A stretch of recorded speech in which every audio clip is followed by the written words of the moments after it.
అందరికీ శుభోదయం. ఈరోజు మనం నేర్చుకునేటువంటి ఒక కొత్త విషయం మీకు చెప్తున్నాను. రామకృష్ణ పరమహంస గారి శిష్యులందరూ కూడా ఉదయమే వచ్చి రామకృష్ణ గారి ముందు నిలబడి ఉంటారు.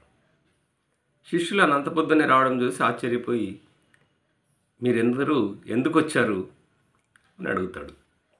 గురువుగారు, మీరు మమ్మల్ని పట్టించుకోవడం లేదు అని శిష్యుల సమాధానం. అదేంటి, నేను పట్టించుకోకపోవడం ఏంటి?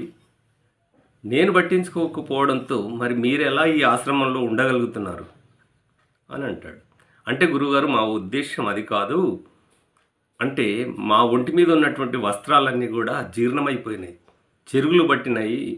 కొద్దిగా మాకు కొత్త వస్త్రాలు తెప్పించిస్తే బాగుంటుంది అని వినమ్రంగా అడుగుతారు. అప్పుడు పరిశీలించి చూస్తాడు. నిజంగానే శిష్యుల ఒంటి మీద గుడ్డలన్నీ కూడా చిరుగులు పడి కనపడతాయి. అయ్యో అని నొచ్చుకొని అప్పటికప్పుడుగా 2 జతల కొత్త బట్టలు కూడా తీసుకొచ్చి అందజేస్తాడు. ఆ రోజు అలా ముగుస్తుంది. మళ్ళీ తెల్లవారి శిష్యులను పిలిచి అడుగుతారు, నేను మీ అందరికీ కొత్త వస్త్రాలు ఇచ్చాను కదా, సంతోషమేనా? చాలా సంతోషం గురుగారు. మరి పాత వస్త్రాలను మీరు ఏం చేశారు అని అడుగుతాడు. ఏం లేదు గురుగారు, వాటిని మేము పక్కా బట్టలుగాను తల దిండ్లుగాను ఉపయోగించుకుంటున్నాం అని అంటారు. ఆహా, అలాగా.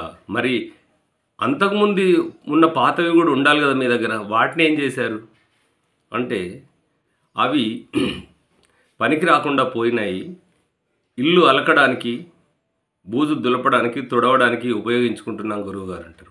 ఓహో, అలాగా, సంతోషం. మరి అంతకు ముందు కూడా ఉన్న పాతవి ఉండాలి కదా, వాటిని ఏం చేశారు అని అడుగుతారు. గురువుగారు, అవి అసలే అక్కరకు రాకుండా, దేనికి అక్కర రాకుండా పోతే వాటన్నిటి కూడా నారలు తీసి ఒత్తులు చేసి దీపారాధనకు ఉపయోగించుకుంటున్నాం గురువుగారు అంటారు. ఆ సమాధానంతో రామకృష్ణ గారి ముఖంలో ఒక చిరునవ్వు వెలిసి అప్పుడు అంటాడు, ప్రకృతిని ఇంత బాగా ఉపయోగించగలిగే శిష్యులు నాకు దొరికినందుకు మీ అందరికీ నిజంగానే కృతజ్ఞతలు, ధన్యవాదాలు. నా జన్మ ధన్యమైంది. ఎందుకంటే ఈరోజు మనం ఇంట్లో అల్మారి తెరిస్తే కాళ్ళ మీద పడే అన్ని బట్టలు ఉన్నాయి. ఒక్కటి చిరగదు, ఒక్కటి వెలవదు, కానీ అవి అలాగే ఉంటాయి. కొన్నవి 1-2 సార్లు వాడేసి ఆ అల్మారాల నిండా నింపుకొని ఉంటున్నాం. ఏదైనా వస్తువైనా సరే, ఏదైనా సరే పూర్తిగా వినియోగించుకుంటేనే అది లాభం. ఒకవేళ మీరు వినియోగించుకోలేకపోతే కనీసం చాలామంది ఆ బట్టలు లేనిటువంటి దుస్థితిలో ఉన్నటువంటి వాళ్ళకు కనీసం దానం చేయండి. అవి చిరిగిపోయే వరకు, అరిగిపోయే వరకు వాళ్ళు వాడుకుంటారు, మిమ్మల్ని సదా స్మరిస్తూ ఉంటారు. ధన్యవాదాలు. శుభోదయం.